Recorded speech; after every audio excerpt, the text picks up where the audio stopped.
De retour avec notre spécialiste amateur de poule, Pierre-Alexandre Bolduc. On continue, ça va bien, c'est intéressant pour ceux qui sont intéressés à faire notre propre pool de fans de sport, qu'on va vous expliquer les démarches tantôt, et pour ceux qui ont d'autres poules de hockey qui s'en viennent. On continue avec notre prochaine image, le top 5 des équipes Blackhawks de Chicago. Tu l'as dit tantôt. Évidemment, c'est année 3 après Coupes année. Stanley. 3 Coupes Stanley. Donc, encore une incontournable. Panthers de la Floride. Rapidement. Ils ont surpris le monde du hockey l'année dernière, mais je pense qu'ils vont répéter parce qu'ils sont améliorés en défensive à surveiller. Des bons jeunes aussi. Oui. Lightning de Tampa Bay. Année après année. Jonathan Drouin qui va être là une saison complète. en espérant. Les Sharks. Finale de la Coupe Stanley. Encore le même noyau de joueurs, donc je m'attends à ce qu'ils répètent. Ils ont souvent des bonnes saisons. C'était en série. L'année passée, on a bien performé, mais d'habitude, c'était en série. Et ton équipe favorite, les Capitals de Washington? Je m'attends à sensiblement la même production pour les Capitals cette année. Une équipe de saison, en fait. Exactement. On continue, Pierre-Alexandre, avec le top 5 des gardiens invités. Yaroslav Halak, le préféré de tous.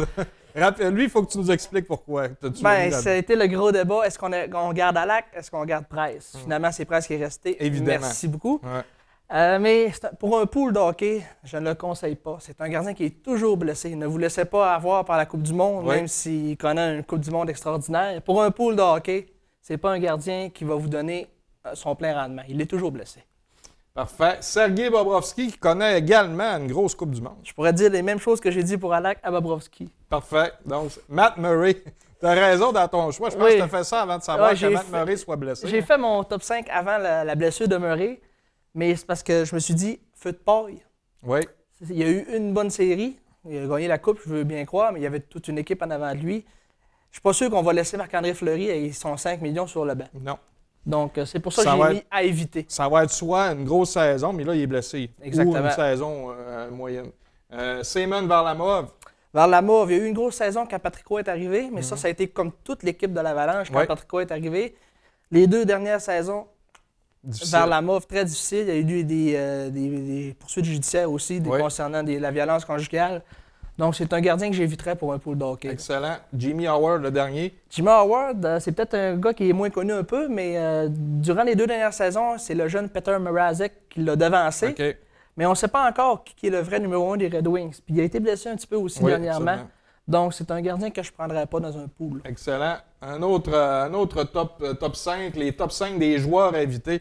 Chris Letang, j'imagine c'est pour les blessures. Ah, c'est la seule raison. C'est un très grand talent. Beaucoup de monde se demande pourquoi il n'était pas à la Coupe du Monde. Mais il est toujours blessé. On sait qu'il a un problème cardiaque. Oui. Donc, c'est un joueur qui manque sa part de match à chaque saison. Là. Excellent. Taylor Hall. Transaction au New Jersey. Bon, pas très bien entouré au New Jersey, moins bien qu'avec les Oilers. Équipe plus défensive qu'offensive au New Jersey. Très défensif. Toujours été un style défensif. Là. Je ne m'attends pas à une énorme production cette année. On va voir. Mais... OK.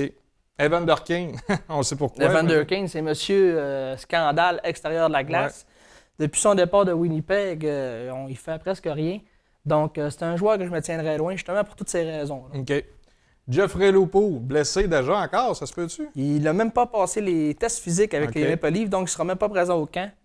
Donc, c'est un joueur que personne ne doit prendre dans son pool. Excellent. Et le dernier, Valérie Nichushkin, des Stars de Dallas. C'est un jeune qu'on voyait très gros, mais dernièrement, on vient d'apprendre qu'il a signé pour 2 ans avec le SKA de Saint-Pétersbourg en KHL. Okay. Et aussi, il avait des problèmes avec son entraîneur. Donc, il ne sera même pas dans la Ligue nationale pour les 2 prochaines années. Excellent. Hey, donc, le top 5 est terminé. Notre dernier top 4, en fait, c'est des astuces que tu vas donner aux poolers, en fait. Donc, en première position, la première astuce, éviter les blessés récurrents. Il faut faire des recherches un petit peu. Si vous en êtes dans vos premiers pools, là, essayez de vous informer sur les joueurs un petit peu. Dans les dernières années, qui a été blessé à chaque saison? C'est-tu des blessures qui viennent? Si quelqu'un est blessé au genou à chaque année, évitez ces joueurs-là. Excellent. Deuxième astuce, facteur CH. Le facteur CH. Explique-nous ça. J'ai mis ça parce que je dis qu'il ne faut pas toujours y aller avec son cœur. Il faut y aller plus souvent que la tête. Le but, c'est de faire des points. Le Canadien n'est pas reconnu pour avoir des joueurs qui font beaucoup de points. Si un joueur du Canadien fait 60 points, c'est une grosse saison. Okay. Quand tu es rendu à 4, 5, 6e choix dans ton pool, puis ils sont encore là, tu peux commencer à y prendre. Mais dans tes premiers choix, dans ton top 3, là, essaye de ne pas y aller avec ça. Parce que c'est pas des joueurs qui vont te faire gagner ton pool. OK. Troisième astuce, top 6 plus avantage numérique. pour avoir des bons joueurs qui vont être productifs, essayez de toujours viser un joueur qui joue sur le top 6, donc sur les 2 premiers trios, puis un joueur qui joue sur l'avantage numérique, parce que tu as beaucoup de joueurs qui vont chercher leur part de points sur l'avantage numérique. Donc, encore là, c'est une question de recherche. De bien Exactement. faire ses recherches, de bien se préparer avant un pool. Et la dernière astuce, gardien pas trop tôt. J'ai vu souvent dans des pools des poolers se jeter tout de suite sur un gardien, exemple Lundqvist, Price, parce qu'ils les aiment, mais tu peux attendre, parce que c'est un gardien qui fait des séries. Si vous êtes une quinzaine, exemple, dans un pool, ben c'est 8 équipes qui font des séries, donc 16 gardiens, numéro 1. Ça prend environ 35-40 victoires. Fait que c'est 70 à 80 points un gardien. Fait que tu peux te permettre d'attendre un petit peu, te concentrer sur des joueurs qui vont produire. Judicieux conseil, Pierre-Alexandre. On va sûrement se revoir, mais avant, je voudrais savoir, c'est quoi la façon de s'inscrire pour le pool de hockey fan de sport, en fait, là? On peut s'inscrire tout de suite, c'est ça? Oui, c'est déjà prêt. Vous allez sur le site marqueur.com, marqueur.com. Si vous n'avez pas déjà de compte sur ce site-là, vous créez un compte. Ensuite, vous allez dans la barre de recherche en haut, c'est marqué accès rapide, vous marquez fan de sport, tout dans un mot. Un mot, fan avec un S. Est-ce que tu as mis fan avec un S ou fan pas de S? On vérifiera. On vérifiera. On le mettra sur. Parfait. Essayez les deux, fan de sport, pas de S. Je crois que je n'ai pas mis de S à fan. Mais essayez les deux, ça va se rendre. Ensuite, vous allez arriver sur la page, vous faites joindre ce pool. En cliquant là-dessus, vous allez commencer à faire vos choix. C'est des blocs de 6 joueurs, vous faites un choix par bloc. Ensuite, vous faites sauvegarder à la fin. Vous allez avoir tous vos joueurs ensuite. Et ça va être ça pour la sélection de vos joueurs. Est-ce qu'on a une période d'échange? Oui, on a intégré une période d'échange. Pourquoi qu'on a fait ça? C'est parce que durant la saison, soit tu as un joueur qui est vraiment décevant, qui connaît une saison de misère, ou tu as un joueur qui est blessé à long terme. C'est une commotion, puis sa saison est finie, mais c'est idole parce que tu es pogné avec. Donc, on va mettre une période d'échange du 1er janvier au 31 janvier.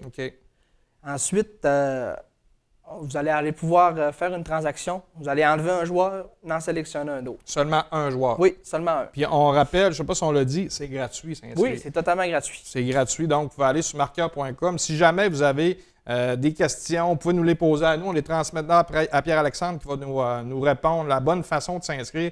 Il va y avoir des beaux prix à gagner là, pour ce pool de hockey à la fin de la saison pour les premières positions. Donc, Pierre-Alexandre, merci beaucoup. On va sûrement se revoir là, après les fêtes pour que tu reviennes nous faire un petit topo pour les échanges à venir.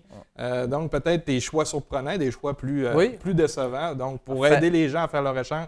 Merci beaucoup. Ça fait plaisir. De notre côté, on se retrouve tout de suite après la pause avec notre débat de discussion sur les officiels au hockey.